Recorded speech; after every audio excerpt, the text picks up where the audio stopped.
Hello viewers, welcome to our channel. నేను మీ Charan Parimi. YCP బీజేపీకి జలక్ ఇవ్వడం మొదలుపెట్టింది. అలాగే మోడీ కూడా వార్ని షురూ చేశాడు. అసలు వైసీపీ బీజేపీకి మధ్య వార్ ఎలా మొదలైంది, అసలు ఏం జరుగుతుంది అనేది ఒకసారి గమనిద్దాం. ప్రస్తుతం ఈ పార్లమెంటు సమావేశాలు జరుగుతున్నాయి కదా, అలాగే రాజ్యసభలో కూడా సమావేశాలు జరుగుతున్నాయి. సో వీటన్నిటిలో మనం ఇప్పటిదాకా జాతీయ స్థాయి నాయకులు ఏం మాట్లాడుతున్నారు ఇవి మాత్రమే గమనిస్తూ వస్తున్నాం గత కొద్ది రోజుల నుంచి కూడా. ముఖ్యంగా రాహుల్ గాంధీ ఏం మాట్లాడాడు, అలాగే ఆయన మీద కౌంటర్గా అనురాగ్ ఠాకూర్ ఏమన్నాడు, తర్వాత వీళ్ళ మీద కౌంటర్గా మళ్ళీ కంగనా ఏమంది. సో ఈ విధంగా అన్ని టాపిక్లు నడుస్తూ ఉన్నాయి. అయితే మన రాష్ట్రం నుంచి కూడా అనేక మంది మంత్రులు ఉన్నారు. సో పార్లమెంట్లో మన లోక్సభలో రామ్మోహన్ గారు కావచ్చు, ఇట్లా కొంతమంది మంత్రులు ఉన్నారు. అలాగే రాజ్యసభలో కూడా అనేక మంది మెంబర్స్ ఉన్నారు. సో రాజ్యసభలో కూడా కొద్ది రోజులుగా ఒక విషయం అయితే వివాదం అవుతూ వస్తుంది.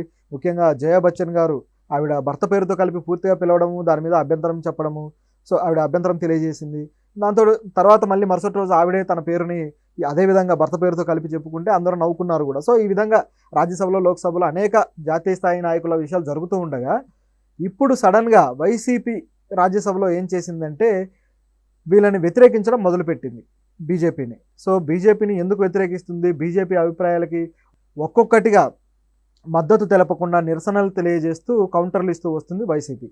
ఎందుకు కౌంటర్లు ఇస్తుంది, అసలు ఏంటి వీళ్ళ మధ్య ఉన్న సినారియో అని గమనిస్తే, ఎప్పుడైతే జగన్ తన ప్రభుత్వాన్ని స్థాపించాడో అప్పటి నుంచి కూడా చివరికి ఎలక్షన్లు దిగిపోయేంత వరకు కూడా ప్రతి విషయంలోనూ బీజేపీకి గుడ్డిగా మద్దతు తెలియజేసిన వ్యక్తి ఎవరైనా ఉన్నారంటే అది జగనే.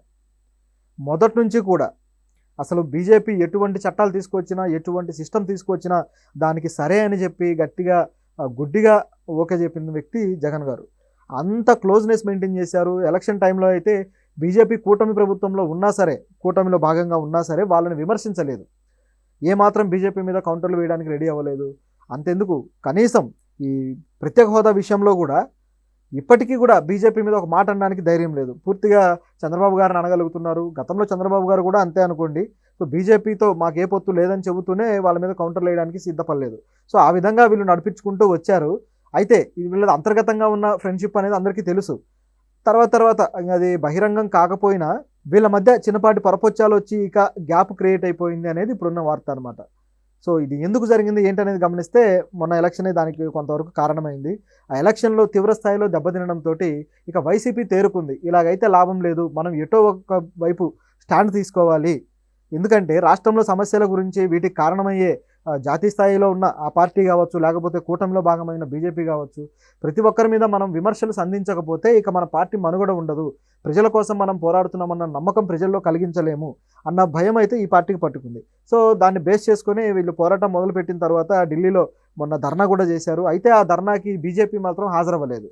సో అది మొదటి బీజం, ఆ ధర్నాలో హాజరవ్వకపోవడం. అయితే ఇది ఇంకాస్త పెరిగి చిలికి గాలివాలైనట్టుగా కొంచెం పెద్దదైందనమాట. రాజ్యసభలో ఈరోజు ఏం చేశారంటే వక్ఫ్ బోర్డుకు సంబంధించిన సవరణల బిల్లు ఒకటి తీసుకొచ్చింది కదా ప్రభుత్వం. అది ముఖ్యంగా పార్లమెంట్లో అయితే వాళ్ళకు తగినంత మెజారిటీ ఉంది కాబట్టి అక్కడ బీజేపీ ఓకే చేయించుకుంది.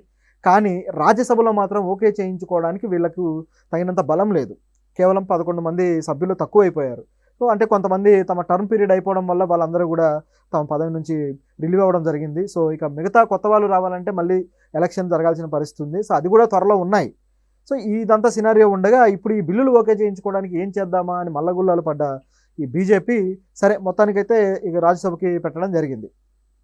పెట్టిన తర్వాత ఇక్కడ మాత్రం ఇది వైసీపీ వ్యతిరేకించింది. వైసీపీ ఎందుకు వ్యతిరేకించింది అంటే, టీడీపీ అయితే సమర్థించింది అనుకోండి, వైసీపీ ముఖ్యంగా ఈ మైనారిటీలు దీన్ని వ్యతిరేకిస్తున్నారు, ఈ బిల్లులో అనేక రకాల అంశాలు ఇంకా తేలాల్సి ఉన్నాయి, అలాగే అసదుద్దీన్ ఓవైసీ ఏదైతే మాట్లాడారో సో దానికి నేను పూర్తిగా మద్దతు ఇస్తున్నాము, ఆయన చెప్పిన విషయాలతో ఏకీభవిస్తున్నాము అని చెప్పేసి వైసీపీ ప్రకటించడం జరిగింది. సో ఉన్నట్టుండి ఏకపక్షంగా బీజేపీకి ఈ విధంగా ఎదురు తిరగడం అనేది జగన్కి ఇబ్బందికరమైంది. జగన్ని మోడీ వదలడు అని చెప్పేసి కొంతమంది చర్చలు కూడా దారితీశారు. సో అది కూడా కొంతవరకు వాస్తవం ఉంది. అయితే జగన్ అవసరం ఉన్నంత వరకు జగన్ని మోడీ టచ్ చేయడు. ఎప్పుడైతే ఆ అవసరం తీరుతుంది అనుకున్నారో అప్పుడు మాత్రం వదలరు. ప్రస్తుతానికైతే జగన్ అవసరం చాలా ఉంది. రాజ్యసభలో జగన్కు సంబంధించిన ఎంపీలు ఉన్నారు కదా, వీళ్ళల్లో కనీసం సగం మందన్న బీజేపీకి అవసరం ఈ బిల్లులు ఓకే చేయించుకోవడానికి. సో దానికోసమే ఆగుతున్నారు. ఎలాగోలా మంత్రుల్ని ఈ విధంగా ఇటువైపు షిఫ్ట్ చేయించుకోవాలనే ఆలోచనలో అయితే ఉన్నారు. అంటే పార్టీలోకి ఫిరాయింపు అయితే చేయించుకుంటే బాగుంటుంది అనే ఆలోచనలు అయితే గత కొద్ది రోజుల నుంచి చేస్తున్నారు. మనం దాని గురించి కూడా మాట్లాడాం. అయితే ఇందులో టీడీపీ కూడా తన వాదనను వినిపించింది. నిజానికి వక్ఫ్ బోర్డు సంబంధించి ఇది కాస్త వివాదాస్పదమైంది. దీని గురించి కూడా చర్చిద్దాం. మొత్తానికి 40 రకాల సవరణలతోటి వీళ్ళు తీసుకొచ్చారు. ఈ సవరణల్లో కేవలం కొన్ని వర్గాల ముస్లింలే ఉన్నారు. ఓబీసీ ముస్లింలు కావచ్చు, తర్వాత మరి వేరే వర్గాల ముస్లింలు కూడా దీంట్లో లేరు అని చెప్పేసి వీళ్ళందరినీ చేర్చమన్నారు.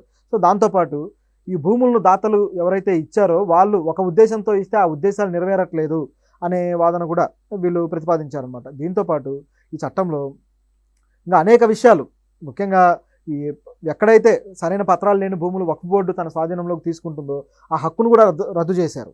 సో ఇట్లా చేసుకుంటూ వచ్చారు. కొన్ని అయితే పురాతన ఆలయాల మీద గుళ్ళు కట్టినవి, మసీదులు కట్టినవి, ఇవి కూడా కొంత వివాదం అవుతూ ఉంది. ఇది ఇంకా చాలా పెద్ద విషయం అయిపోయి ఇది దేనికి దారితీస్తుందంటే కొన్ని రాష్ట్రాల ఎలక్షన్లు కూడా త్వరలో జరగబోతున్నాయి. సో దానికి ఇది ఒక లీడింగ్ కాన్ఫ్లిక్ట్గా తయారు చేసుకుంటున్నారేమో బీజేపీ అనిపిస్తూ ఉంది. సో దీంట్లో ఏంటి సంగతి అనేది మళ్ళీ మనం తర్వాత ఇంకో చర్చలో చూద్దాము. అయితే దీంట్లో వచ్చేసరికి ఇవన్నీ కూడా కొన్ని రకాల సమస్యలుగా కనపడ్డాయి. సో ముస్లింలకు ఇది వ్యతిరేకంగా ఉంది అని చెప్పేసి వైసీపీ అయితే ఒక స్టాండ్ తీసుకుంది. కానీ టీడీపీ మాత్రం ఖచ్చితంగా బీజేపీకి సపోర్ట్ చేస్తుంది. కూటమి ప్రభుత్వం కాబట్టి అన్ని విధాలుగా సపోర్ట్ ఇవ్వాల్సిందే.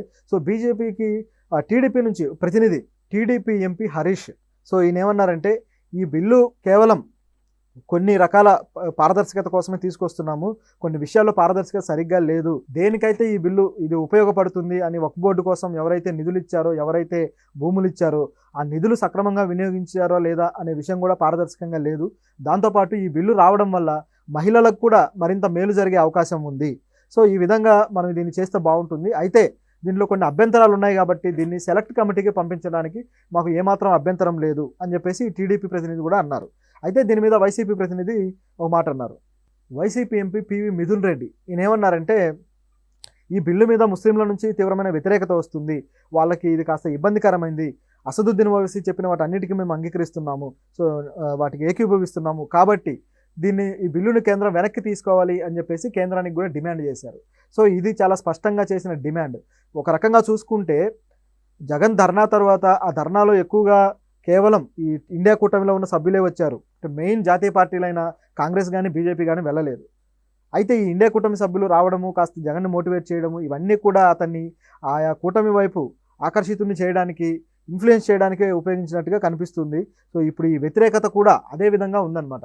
అయితే బీజేపీ దీన్ని సీరియస్గా తీసుకుంటుందా అంటే ఖచ్చితంగా తీసుకుంటుంది. ఎందుకంటే తర్వాత ఎలక్షన్స్ ఉన్నాయి కాబట్టి ఆ ఎలక్షన్స్లో మళ్ళీ రాజ్యసభ ఎంపీని గెలిపించుకుంటే అది మంచి అవకాశం అనుకోండి.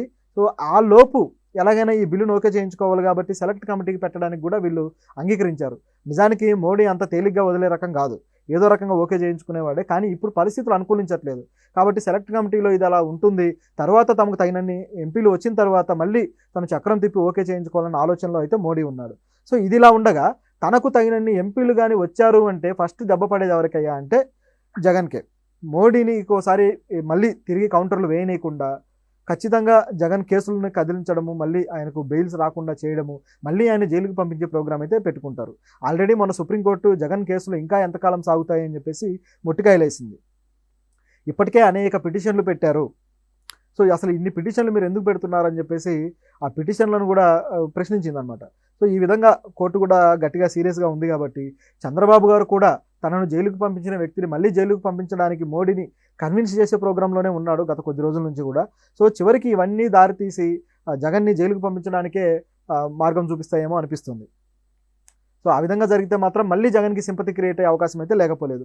ఎందుకంటే మన ఏపీ అనే కాదు, మొత్తం మన భారతదేశంలోని జనాల్లో ఉన్న ఒక టైప్ ఆఫ్ సైకాలజీ ఏంటంటే ఏ వ్యక్తి అయినా సరే అది అవినీతి చేయని లేకపోతే మరొకటి చేయని ఏం చేసినా సరే జైలుకి వెళ్తే మాత్రం ఆయన మహానుభావుడిలాగా చూస్తారు.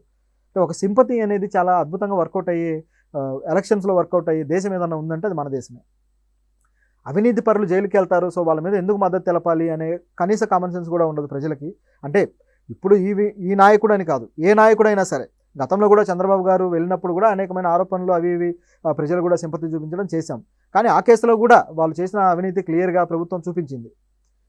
సో ఇట్లా ఉంటుందన్నమాట మన వాళ్ళ ఆలోచన. మరి జగన్ ఏ విధంగా తనకు గొయ్యి తానే తవ్వుకుంటున్నాడు, మోడీ ఏ విధంగా జగన్ని కార్నర్ చేయబోతున్నాడు, ఇంకా రాజకీయ పరిణామాలు నెక్స్ట్ రాబోయే రాజ్యసభ సంబంధించిన సభ్యుల ఎన్నికలను బట్టి తేలుతాయి.